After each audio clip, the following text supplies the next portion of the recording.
The extortion empire of the Big U enterprise was apparently just the tip of the iceberg when it came to the crimes committed by the alleged leader of the Rollin 60s. The 2025 criminal complaint would shockingly allege that Big U kidnapped and murdered a victim named as RW in response to disrespect from that individual, but the truth of that story is much darker than anyone could have possibly imagined. The young man in question was named Rayshawn Williams, a young football player who had personally been coached by Big U and was a close friend of his son, who went on to play for the LA Chargers in the NFL. Highlights of Rayshawn playing had circulated online when he was still a teen. Previously touted as a talented player to watch, his career was slowed by a knee injury that had him off the field for a whole season. He was apparently being courted by UCLA until his injury, and by 2018 he would officially no longer be on the team. Big U had reportedly not only coached Rayshawn in football growing up, but Rayshawn actually lived with Big U and his family for a brief period during high school, with Big U actually kicking him out after he stole a chain from his son and wore it to school. But despite the apparent brief fallout, Big U was allegedly still playing a supportive role in Rayshawn's life as he tried to find another career path following his football injury, and it would seem that he decided to give music a try. Rapping under the name Young Judah, from May 2020, he would tease his upcoming musical debut in the form of an EP called Golden Dreams, which dropped in June 2020. Clearly an aspirational title, Rayshawn had high hopes for his rap career, continuing to tease his project as months went by. Unfortunately,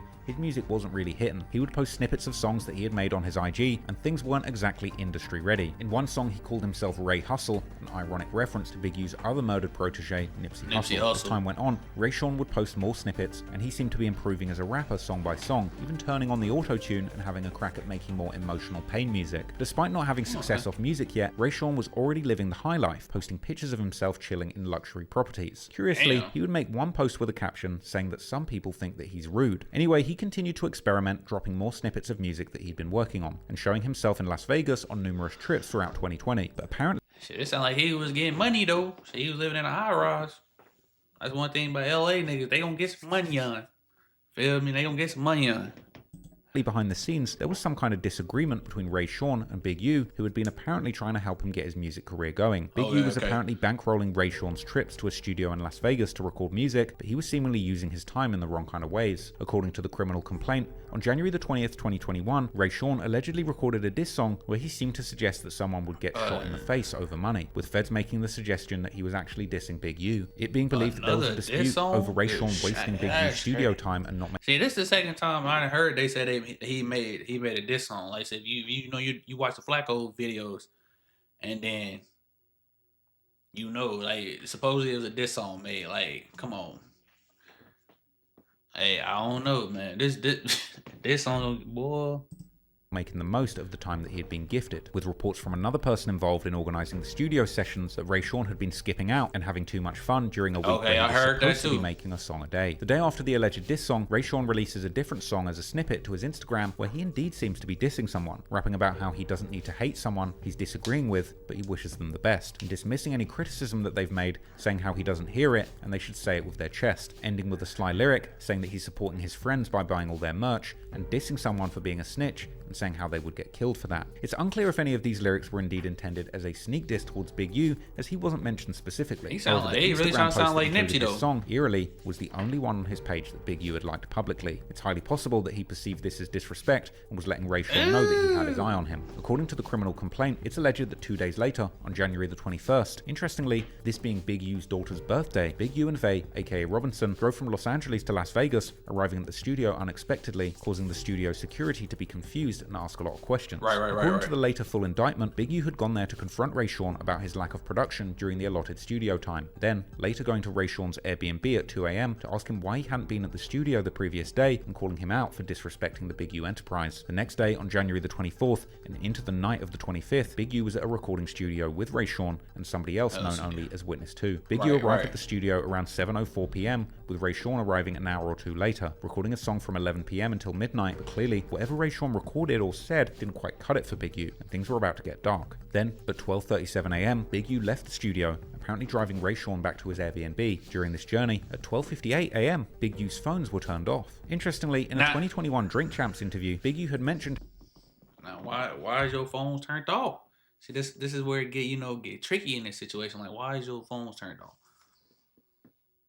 Like, why all of a sudden your phone start transmitting data, and then all of a sudden, like an hour later, it's back rolling again? Like, I don't know, bro. That's crazy, bro. Like that, It just ain't making sense. It just don't make sense, bro. Like none of this makes sense, bro. But hey, we gonna let Trap Lord How Ross phone keep talking. data makes it impossible to get away with crimes these days. The unique thing is, because of the way we are right now, we'll never have these stories. Because the camera ain't gonna let it, the one on the street corner. The phone ain't gonna let it, the one that's telling everything. And it's just not, these stories will become what the mafia stories were. But anyway, perhaps some kind of conversation on that ride between Rayshawn and Big U took a bad turn, leading you to make a decision to do something extreme. By 1:13 a.m., Big U had pulled up to the spot where Rayshawn was staying, with Rayshawn spending 10 minutes gathering his belongings and returning to the car with a suitcase. Despite being scheduled to stay at the Airbnb another day, based on the details in the paperwork, Big U would drive with Rayshawn to a location on the I-15 highway. Allegedly, it was here that he would pull off the road, shooting Rayshawn dead and dragging his body into a remote spot off the highway into the desert of Las Vegas near a landfill, with the later indictment showing an image of the crime scene where the body had been found with multiple gunshot wounds to the head. Investigators did test drives to prove that the driver... See, I ain't know he's... he went for the kill. I ain't know he had multiple gunshot wounds to the head.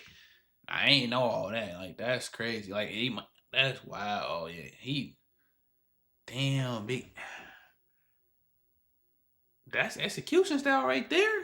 Like, I ain't know that. That's wild, bro. Drive to the location where the body was found. Like, it just ain't making sense, bro. It would have taken from the car, departing from Rayshawn's B&B, and then from the murder location to where Big U's phone was turned back on, and started reporting location data once again, which was around 2:15 a.m. Within an hour of turning his phone back on, Big U returned to the recording studio, covered in sweat, telling those there why you sweating to the gym. Interestingly, days later, Big U demanded the removal of all surveillance and recording equipment and evidence from the studio after he left, with detectives believing that the footage would have shown an altercation between Big U and Rayshawn that took place before the murder. In the early hours of the morning after the murder, according to the paperwork, Big U would leave Las Vegas for Los Angeles, with North Las Vegas Police Department agents discovering the body in the desert near the Apex landfill the following morning, with cops immediately theorizing that the murder had taken place right at the side of the I-15 roadway based on their discovery of blood and drag marks leading to where the body was found. A News 3 Las Vegas article would immediately report the news, telling the public how the police had received a call from a member of the public who found a body laying in a deserted area near Las Vegas and Clark Peterson Boulevard near the Apex. This is a barren and open desert space, which while deserted,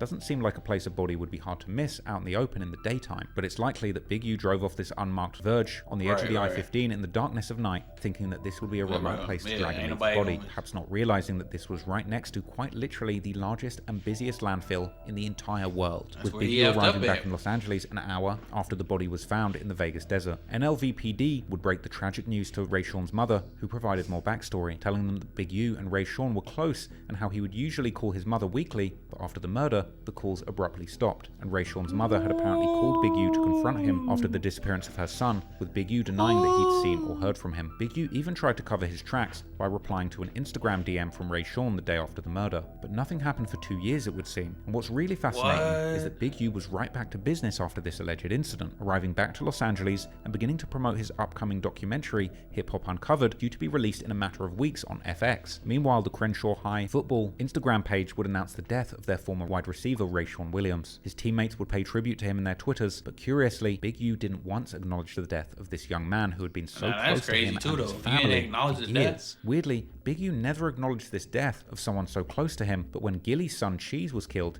he made a heartfelt post on the Unique Music account pleading, "Why are we losing our sons to the streets?" But then again, this could have been trolling, as Big U... I ain't gonna lie, now that's the craziest shit I done heard ever in my life. You paying tribute to? I mean, he probably know Gilly, but he probably know his son a little. But you paying tribute to a nigga you probably barely even know. But with your son, best friend that you basically like raised from, in his teenage childhood, teenage years, and you didn't even remotely even show any remorse, to the to his dad. You didn't like first, like I said you didn't even show up to the funeral. Like I said, you didn't even answer his mom's call. But you giving a tribute to Gilly's son, a nigga that's in Philly.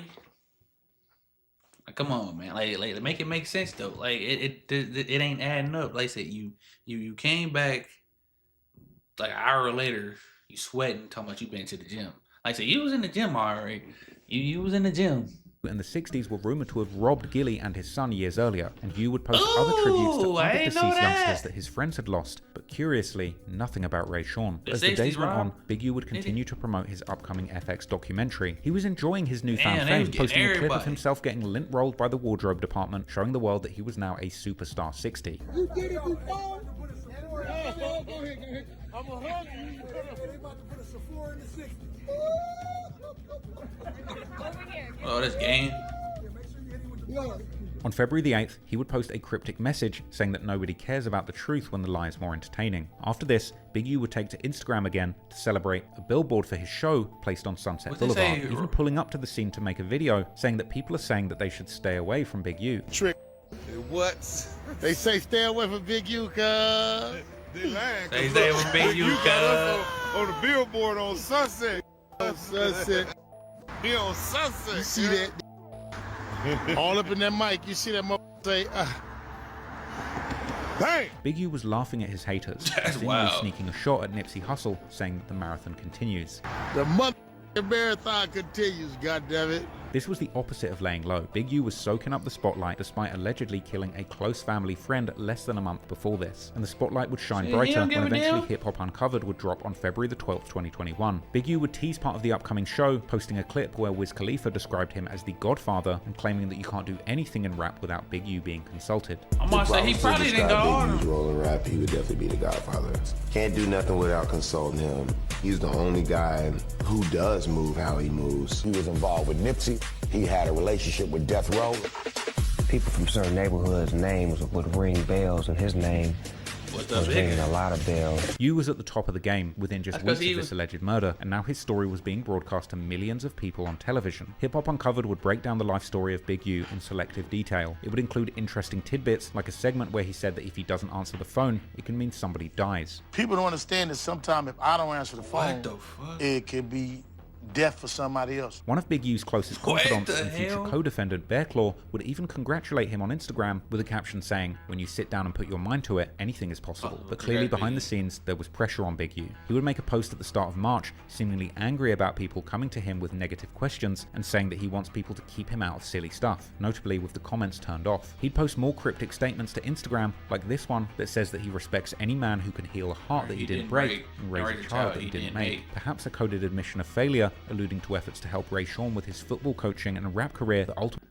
I ain't gonna lie, this nigga Big U is crazy. Like, he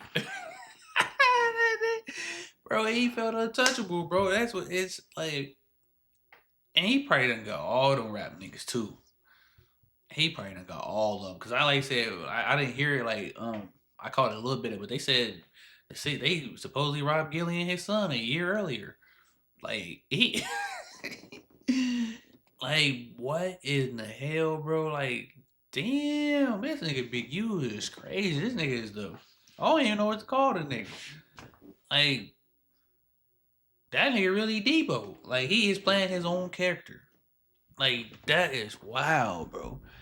Like, he really playing Debo. The later criminal complaint would recount a recorded conversation where Big U allegedly seemed to allude to killing a kid who disrespected him and calling out people who thought he was retired. Ultimately, Big U might have just made the biggest mistake of his life. It would be years before people truly found out all the sordid details of this deadly case. And in those years, not only did more extortion and pressing take place, but the chaos of LA streets would find its way to the podcast world, culminating in a dramatic downfall as several high-profile social media figures slowly pieced together the details of this murder. Made it out on podcasts for the whole world to hear, until finally the Fed stepped in and brought things to an explosive end.